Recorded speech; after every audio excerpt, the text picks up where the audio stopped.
Welcome to the How to Be Awesome at Your Job podcast, the show where brilliant professionals share how to sharpen the universal skills required to flourish at work. Enjoy more career fun, wins, meaning, and money with your host, Pete Makaitis.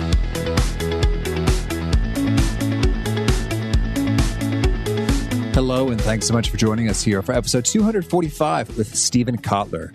We are talking all about flow, how to get there and get there more often. You know, that amazing sensation where you just lose all track of time and just stuff happens awesomely. That's what we're talking about. So you'll learn 1, the golden rule of flow; 2, how to find flow using psychological and neurobiological triggers; and 3, how to take breaks without interrupting your flow.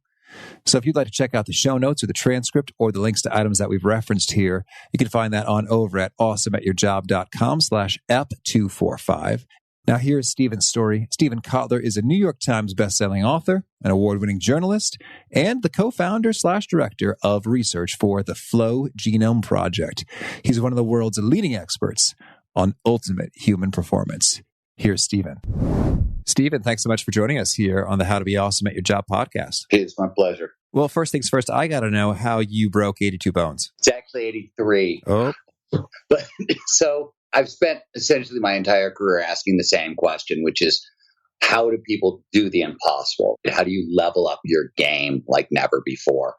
And I came to that question through a really weird door. I walked in through the door of journalism, and I became a journalist in the early 1990s. And back then, action sports, so surfing, skiing, rock climbing, snowboarding, and the like, were a really hot topic. And back then, if you could write and ski and write and rock climb or write and surf, there was work. Couldn't do any of those things super well, but I really needed the work. So I lied to my editors, and I was sort of lucky enough to spend the better portion of a decade chasing professional extreme athletes around mountains and across oceans. And when you're not a professional athlete, you spend all your time chasing professional athletes around mountains and across oceans, you break a lot of things. Okay. which is how I ended up breaking 82 bones along the way. So I'm curious now, how many different bone breaking episodes was it that cumulatively totaled 83? Okay, so when I was 16 years old, I skied off a cliff in Switzerland and split my patella. 2 weeks later, after I got home and out of the hospital, I was in a car wreck and split my other patella. From that point on, my legs did not fold properly. So when I started chasing professional athletes around mountains and across oceans, every time I impacted, I put a microfracture into my legs.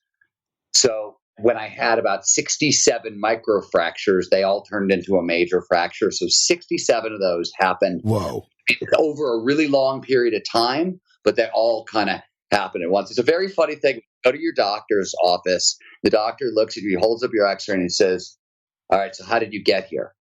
And I said, well, I parked my car and I walked. He said, no, you didn't. Don't lie to me. You can't walk. Look at your x-ray. How'd you get here? And I said, well, I walked. And he said, no, you're lying to me. You can't walk. Look at your x-ray, which was pretty funny. Well, that's a whole nother subject. So does your body have basic mobility and capability to deal with pain? How do you live your life with that? It's really funny because people ask me that all the time. And I'm 50. I still spend, I still ski about 50 days a year. I still chase professional athletes around mountains. I mountain bike another 30 days a year. I'm really active. I have almost no pain. And I credit a lot of it to Ashtanga yoga. I mean, I've lifted weights. I've done a lot of stuff. But I found that as long as I continue to do Ashtanga yoga, I have almost no pain. All right. Well, that's a little bonus tip you weren't expecting. Thank you. Cool. Well, now can you share with us a little bit, what's the Flow Genome Project about and your research there? Absolutely. So at the Flow Genome Project, we study ultimate human performance, right? We study what does it take to be your best when it matters most. And we're a research and training organization. And the training side, we work with everybody from kind of the U.S. Special Forces, the Navy SEALs and such, through kind of elite action and adventure sport athletes, Red Bull athletes and the like, professional athletes, to companies like Google or Ameritrade, spent a lot of time on Wall Street, to average individuals. And on the research side, we're the largest, I think it's the largest open source research project into ultimate human performance in the world. And kind of at the heart of all the work we do is the state of consciousness known to researchers as flow. Mm-hmm. So you may know flow by other names. We call it runner's high or being in the zone or being unconscious. Flow is a technical term, and it's defined as an optimal state of consciousness where we feel our best and perform our best. And more specifically, it refers to any of those moments of kind of rapt attention and total absorption. You're so focused on the task at hand that everything else just vanishes. Action awareness will merge, your sense of self will disappear, time will pass strangely, it'll slow down or it'll speed up. And throughout all aspects of performance, mental and physical, go through the roof. So flow is sort of the source code, the signature of ultimate human performance in pretty much any domain you study. And so that's at the heart of the work we do. Okay, so that's so good. So now you're bringing me back to memories of reading Mihai Csikszentmihalyi's book, Flow, The Psychology of Optimal Experience, I think was the subtitle. And so I remember a chart that stayed with me forever with regard to one of the keys to getting into flow is that the task is not too easy, then you're just bored. And the task is not too hard, then you're just overwhelmed and stressed. But that the task is just right with regard to having a bit of challenge that requires a little more attention and focus and absorption in order for you to execute it. Now, in your most recent research, does that hold true? And what are the most kind of essential other core ingredients to reaching that flow as often as possible? So you are absolutely correct. You're talking about what's known as the challenge skills balance. All right. And you are absolutely correct in your description, right? Emotionally, we say flow shows up not on, but very near the midpoint between boredom, not enough stimulation, I'm not paying attention, and anxiety, whoa, way too much, right? In between is the sweet spot, is what's called the flow channel. Or if you speak physiology, it's the Yerkes-Dodson curve. Nonetheless, that is still, so what we're talking about is a flow trigger, a precondition that leads to more flow. When Csikszentmihalyi did his original work, these really weren't well identified. It's 20 years later, and we now know there are 20 different triggers for flow. There are probably way more, but we've identified 20 triggers for flow, 10 that produce individual flow, what you and I would be like flow in a flow state. And then there's a shared collective version of a flow state known as group flow that it shows up very commonly at work, right? If you've ever taken part in a great brainstorming session, or you've sung in a church choir, or played in a band, or seen a fourth quarter comeback in football, right? If you happen to see what the Patriots did to the Falcons last year in the fourth quarter, perfect example of what group flow looks like. So we've got 10 triggers on each side, and the challenge skills balance is obviously one of them. It's funny that you remember it. It's a good one to remember. It's often called the golden rule of flow. A lot of people talk about it as the most important of flow's triggers. Okay. Well, so it's the only one I know. And you got 19 more for us. So, well, how would you like to tackle this in terms of, I'm interested in the ones that are the most powerful, the most easily accessed by the greatest number of people, and that just provide a great bang for your buck there.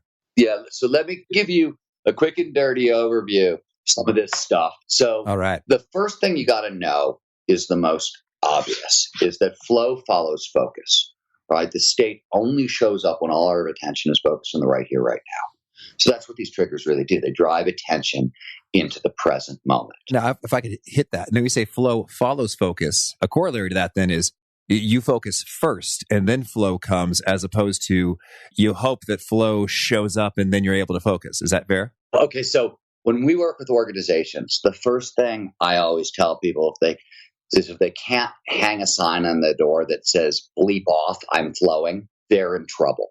And the reason is you need intense focus and uninterrupted concentration for flow. And the research actually shows 90 to 120 minute blocks of uninterrupted concentration are the best, and that if you're doing something really creative, you may need to stretch that out even up to like 4-hour blocks a couple times a week. So if you are running an organization or working in an organization which is very, very typical these days, where messages have to be responded to in 15 minutes and emailed within an hour, those are horrific working conditions, terrible working conditions, because you are literally blocking the very state of consciousness, the very kind of focus you need to perform at your best. And let me put some numbers around the boost you get from flow. I can go into the research behind all this stuff if you want, but you have to understand the upside we're talking about is McKinsey did a 10-year study. They found top executives reported being 500% more productive in flow. It's a huge boost. Research done by my organization, done at Harvard, done a bunch of other places, have found that creativity spikes 400 to 700% when in flow. research done by the Department of Defense found that learning goes up 470% in flow. So these are huge, huge spikes in cognitive performance. So it's really worth kind of trying to alter your working conditions to produce them because the benefits are significant. Now, that is so striking. I got to speak up on behalf of any skeptics in the audience like, whoa, how are they measuring a 500% bump in productivity or creativity or learning? Do you have a sense for the units or? Yeah, so they're measuring in lots of different ways. And it's funny because we're relaunching that. We want a better look at the productivity. So we're relaunching a flow and business success study, I think in February with Deloitte to take a better look at it. So, for example, learning is a really easy one that I can speak to. They basically they were working with people from the military, snipers. The military knows how long it takes to train a sniper up to expert performance, right? There's really clear records on that. So they were working with a team at Advanced Brain Monitoring in Carlsbad, California. So one of the other things that's starting to happen now is that all the tech stuff we're talking about are psychological hacks, but we're starting to get technological with this. We understand the neuroscience of flow. We understand what's going on under the hood, and we can steer people using technology towards flow states. So that's what they did. They used EEG technology. They recorded expert archers' brainwaves in flow, shooting at a target. Then they use that and use neurofeedback with novice marksmen to train them up until they shot at an expert level using neurofeedback. So trying to get their brainwaves into the same state, so flow that the experts were in. But if you search, by the way, Chris Berka, Berka, Advanced Brain Monitoring, TED, you will find her TED Talk on this work, and you actually can see video. And I think it literally took them like 2 days to train people up to shoot like experts. It was frightening. That is so wild. Can I get my hands on a neurofeedback machine or? Oh, yeah, you can. There's everything from like super friendly, easy like places to start, like the Muse headset, all the way up to some really crazy stuff. The transformative tech market, which is what this all sits in, is exploding right now. I mean, all kinds of, there's a revolution going on right now in consciousness. And a lot of it, there's a really good reason for this, which is one of the things that we've discovered is that there are certain skills that are absolutely critical to thrive in the 21st century. And the lists vary, but accelerated learning is on most lists. Creativity tops everybody's lists. Cooperation, collaboration, communication. And we're horrible at training up these skills. Creativity is a really funny one. We get to take part in the Red Bull Creativity Project. It's the largest meta-analysis of creativity ever conducted, like 30,000 studies reviewed. And they learned on the end 2 things. One, creativity is the most important thing that we need to thrive in the current century. And 2, we suck at training people to be more creative. And the reason is we keep trying to train up skill sets. And what we really need to be doing is training up states of mind, right? All of these so-called skills are amplified by altering our consciousness. That's how we're wired to do this. That's what the biology tells us. So we're just now starting to figure that stuff out, but it's spreading really quickly. And the transformative tech movement is helping it spread. Okay, well, that's so cool. Now, in your book, Stealing Fire, you sort of lay out kind of 4 sets of forces, and technology is one of them. And so why don't we round that one out, and then you can share with us some of the triggers that fall into the other 3 categories. For sure. So we were basically trying to figure out what was driving all this acceleration in this whole field, right? Like, why was it exploding? Why were we seeing really weird things like 44% of American companies rolling out mindfulness training programs? Yoga is now over $1 billion industry. Microdosing with psychedelics is on the cover of The Economist. Really strange things are going on in this world right now, and we want to know what was driving it. What we're seeing is that 4 forces are all essentially accelerating exponentially, right? They're moving very, very, very, very quickly, and they're driving this forward. And there's psychology, neurobiology, technology, and pharmacology. And the thinking with psychology and neurobiology, since what we're talking about is kind of altered states of consciousness here, we now have the tools to kind of map and measure what's going on in our brains and our bodies when we're experiencing the inexplicable. Pharmacology is giving us access to these states nearly on demand. And technology is also giving us access to those states nearly on demand, but they're also taking it wide, right? So all four of these forces are kind of spreading these things out. And we did a calculation. So we call it the altered states economy. And we basically looked at how much time and money and effort people spent chasing peak states of consciousness like flow. And we looked at it globally, and we looked at a lot of different categories, adding things up. And I can give you a more detailed breakdown if you want it, but the number we came up with was $4 trillion.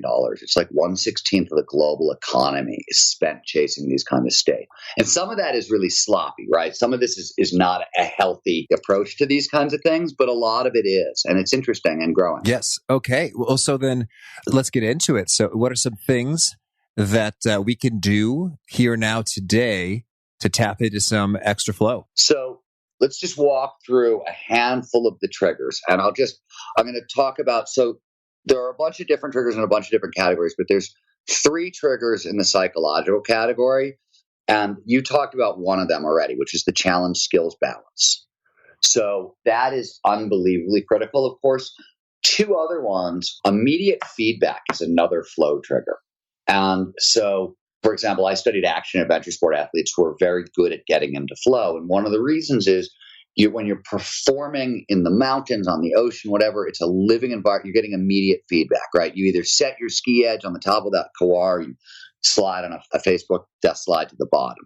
Well, the same is true everywhere. And the reason this is important, right? Flow follows focus. So if you have immediate feedback, you don't have to pull your attention out of the present moment to course correct. You don't have to wonder, am I doing a good job? You know, feedback is immediate. So what does this look like organizationally is interesting. And so if you work for an organization or run an organization where you're getting quarterly feedback reports or yearly progress reports or that kind of stuff, well, that sucks. Right. That's not enough feedback to stay at all in flow. It's terrible.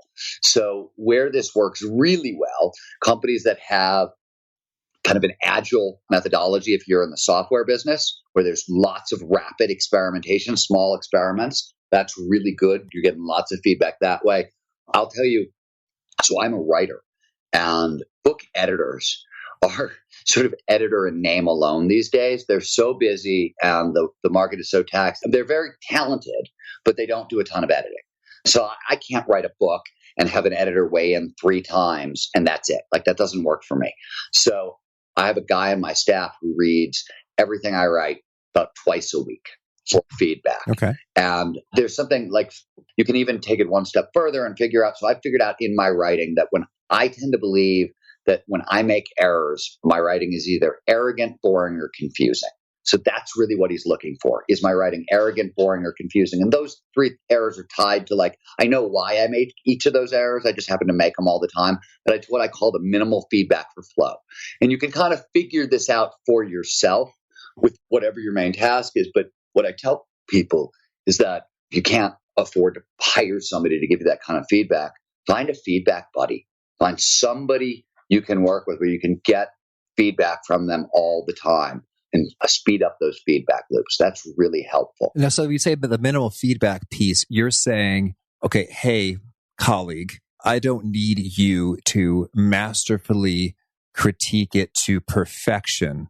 But what I do need for you to do is make sure I'm not committing these 3 common errors that we can nip in the bud rather quickly. Yeah, exactly. And by the way, so this is not my exercise. This is Josh Waitzkin's exercise, but I kind of love it. One of the ways to dig out what those errors are is to ask yourself, what did I believe 3 months ago that I know is not true today? And ask yourself, why did you make that error? What was missing in your logic? And do this, obviously, like on your core task, wherever you want the most feedback. So focus on that and ask yourself, with this task in mind, what do I know now that I didn't know then? And why did I make that mistake? And if you do that repeatedly, you'll start to tease out exactly where your common errors are, where your blind spots are, and what kind of feedback you need. Okay, cool. And what's the third psychological trigger? Clear goals. Here, we're talking about goal setting in general first. So if you're interested in hacking motivation, we learned in the 70s that setting a just a high, hard goal, right? A big goal is enough to boost motivation almost 25% in some cases. So huge spike in motivation simply by setting a high, hard goal. Now, high, hard goals are different than clear goals. High, hard goals are these big amorphous things in the future. I want to go to med school. I want to write a book. That's a high, hard goal kind of thing, right? Clear goals, flow follows focus, right? Clear goals mean I know what I'm doing right now and I know what I'm doing immediately afterwards. So I don't have to pull my attention out to steer, right? So it's interesting because clear goals are often really, really, really tiny. So, for example, when I set up, I try to write 700 words a day, right? And if I'm stuck and the clear goal isn't working, that's too big of a goal, I will break it down and I'll say, okay, I need to write 200 words that get at the emotion of this paragraph that I'm trying to get at. And I really, really clear goals and I shrink them down. Where this is really useful kind of for most people, I find, is most professionals. So one of the things that we know is that most professionals will spend about 5% of their work life in flow without even knowing it, right? McKinsey figured out that if you could increase that by 15 percentage points to 20% of your time, overall workplace performance would double. Just to give you an idea of how eminently trainable this stuff is, 3 years ago, we did a 6-week joint learning exercise with Google, where we took 80 Googlers, 70 Googlers from across the company. So coders, engineers, people in facilities, people in marketing, PR, you name it, we had them. And we trained them up in 4 flow triggers and 4 kind of high performance basics, like really basic stuff, sleep hygiene, get enough sleep at night, that kind of thing. And over the course of 6 weeks, they did about an hour's worth of homework a day, sort of spread out. We saw a 35 to 80% boost in flow. In fact, we have a Flow Fundamentals course. It's a digitally delivered 6-week course available through the Flow Genome Project website. And we measure pre and post. And we're measuring 7 different characteristics of flow, a 70% increase. And the point is not that we are secret ninja experts at training people in flow. There are lots of people who do this. We think we're very good at it, but there are a lot of other people who do it. The point is that this stuff is really easy to train. We just haven't been paying attention to it. So clear goals, know what you're doing, know what you're going to do next. Make a to-do list. And when you're moving from one item to the next, mind the gap. That's where most people get lost, right? You'll finish one task, and before you go to the next one, you will do something that will pull your focus out of the present. Like you'll check social media, which is terrible because it produces an emotional reaction. And that's exactly what you're trying to avoid. You want the clear goals. So I know what I'm doing now. I know what I'm doing next. And it works that way. So that's really useful. Okay. No, but when it comes to the gap, I want to make sure we hit this. So we've talked to other peak performance folks who talk about, full engagement, and energy and attention and all that. So before you mentioned some spaces of time, such as 90 minutes to 120 minutes or even more. So do you have a quick take on sort of rest, rejuvenation in terms of maybe it's a quick breath or bathroom, or what sort of counts as being rejuvenating but not breaking the flow? Some people like a little bit of physical exercise, right? They'll get up every 50 minutes and do 3 sun salutations, which is just fine. That'll work great. 3 sun salutations or a little kind of Pomodoro set of some kind. Or I really like, I don't know if you know what box breathing is. It's a mindfulness practice that the Navy SEALs use. You can just search box breathing online and learn it. It's very effective as a mindfulness technique. Anybody can learn it. But I can do kind of 3 cycles of box breathing, and it takes maybe 90 seconds to 2 minutes to do, depending on how slowly you're breathing. And so if I need to reset between tasks, that's what I'll do. Okay, perfect. Got it. So that's the psychological triggers. Now, how about some neurobiology triggers? Well, so all these triggers are neurobiological. Oh, okay. So they do different things. So for example, there are 3 environmental triggers: high consequences, deep environment, and a rich environment. And I'll talk about those in a moment. But most of these triggers drive neurobiologically. They trigger the release of either norepinephrine and dopamine, or both. These are performance enhancing chemicals. They do a lot of different things in the brain and the body, but they're also focusing chemicals. So that's why they're so important here.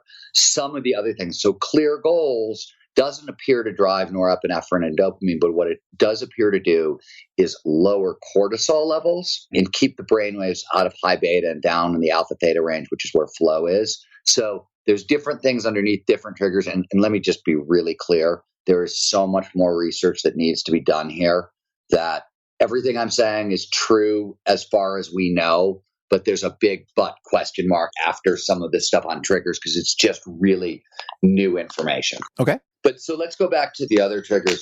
So, for example, a rich environment means lots of novelty, complexity, and unpredictability in the environment. And I'll give you the common example is, again, back to action adventure sport athletes, right? One of the reasons these folks had so much flow is they perform in living environments, right? Snowpack moves on a minute by minute basis. The waves are always changing.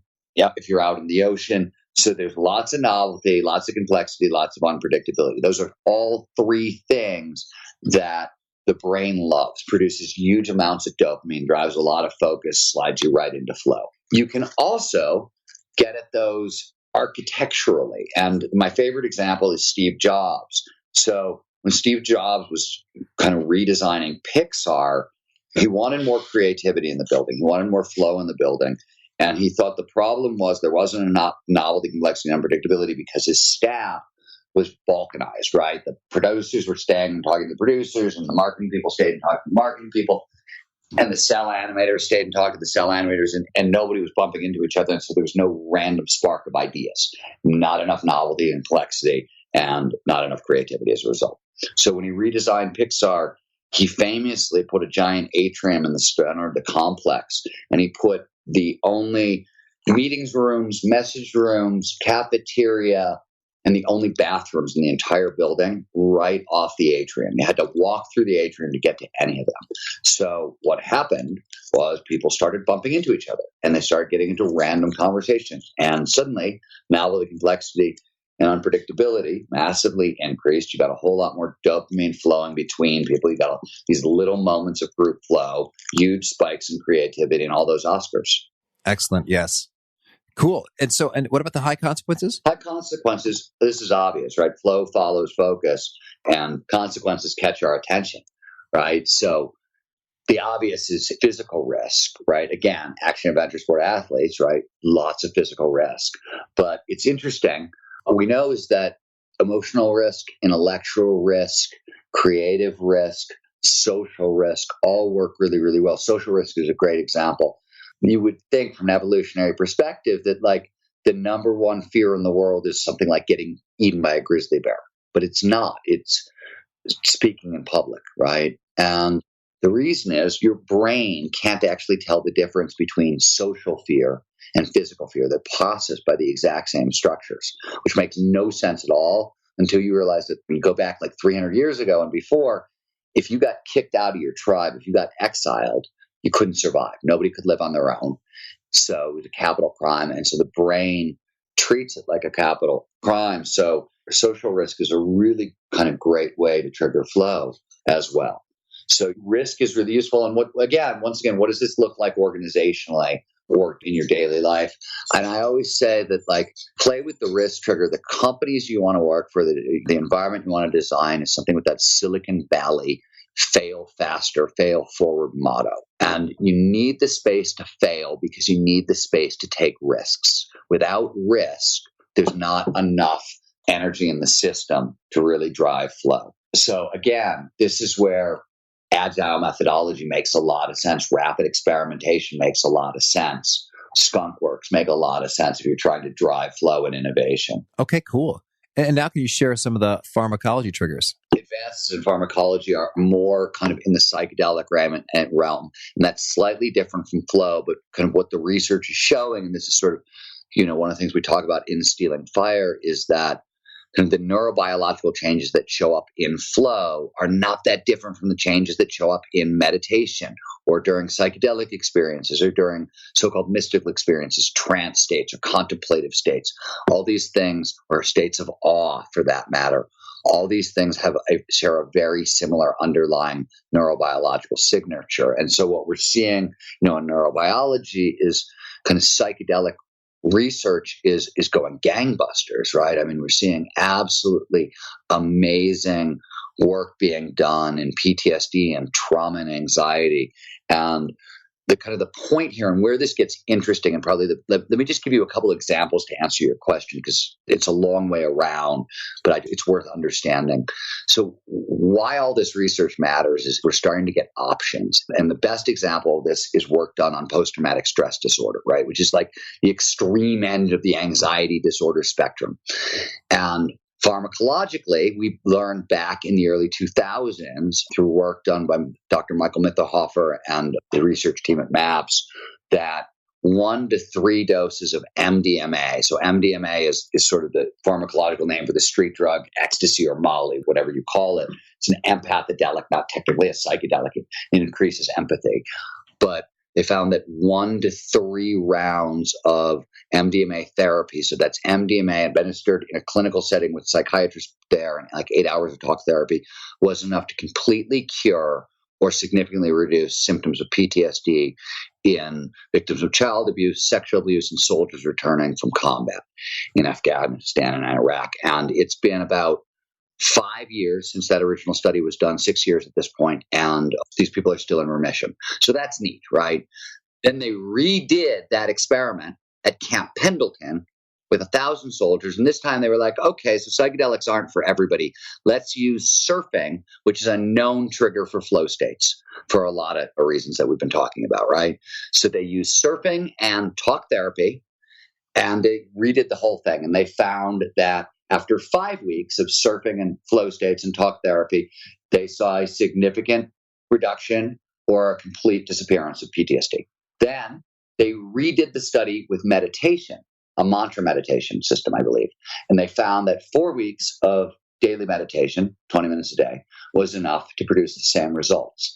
So what all this is telling us is we have options. We have options like we've never had before. And they're coming from all directions, and the research is accelerating everywhere. Oh, that's so cool.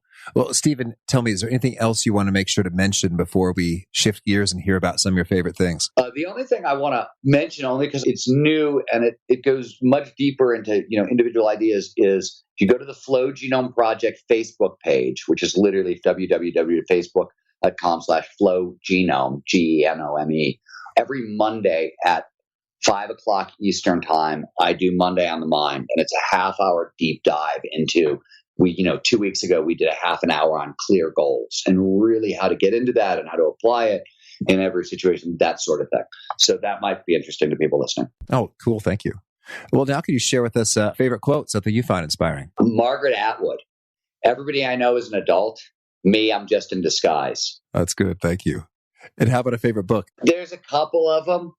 How about I give you 2? Sure. Song of the Dodo by David Quammen, which is just an amazing, if you really want to understand today's environmental crisis, it's the most amazing book on that. And my favorite book on consciousness ever is a book called The User Illusion by Torney Anderson, which is just one of the smartest books ever written about consciousness. Oh, thank you. And how about a favorite tool? Well, it's got to be my skis. Okay. And how about a favorite habit? Oh, I get up at 4 a.m. It's my favorite habit. Well, now I have to know when you go to sleep.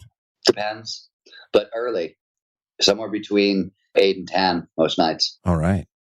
And is there a particular nugget that you share in your writing or your speaking and working with folks that seems to really connect and resonate and get them quoting you back to yourself? Well, what I said to you earlier, that we keep trying to train up skills, and what we really need to be training up is a state of mind, seems to be a pretty good mantra for people these days. I hear that back a lot. All right.